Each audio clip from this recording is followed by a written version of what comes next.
Now, I didn't take this picture. This photo was sent to me. Oh. And my London correspondent is a very bright young man who became famous on his own right, named John Savage. Oh, John, Oh, yeah. yes. He was born Jonathan Sage, but when punk happened, he changed his name to Savage. John Savage.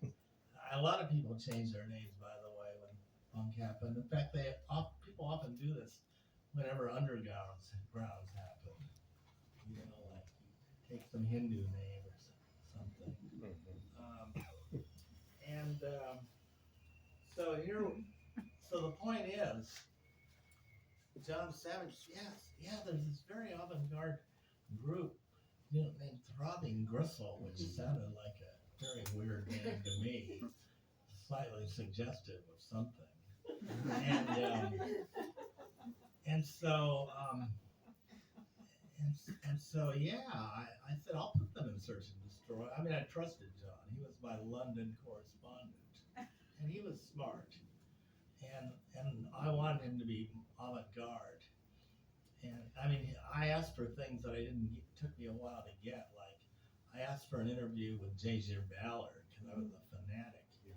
Finally, by issue number 10, I got John Savage did an interview, for me with J.J. Ballard, which is like, to me, that's like Godhead or something with a small G.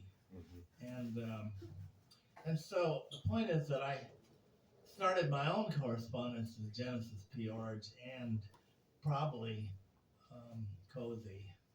Sometimes they would seem to collaborate on letters or something. And so I do have a file, unless I lost it, of letters. And of course, once I was directly in touch, with, phone numbers, addresses, everything before email. So that actually this is a single advantage of doing a zine. You can meet almost anyone on the planet you want to, and on the excuse of I want to do an interview with you, and then a lot of times if you're lucky you can go to their house. And in my case I was so poor that they were all obligated to put me up, stay in their living room. No hotel budget.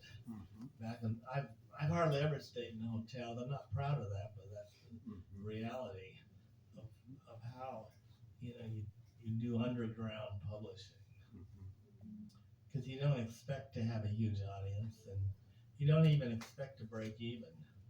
It's not about that. It's just you just do what you can to raise the next printing bill, and then you're worrying about raising the next printing bill. But it's pretty simple. It's pretty nose to the grindstone. I mean, I always say anyone can do what I did.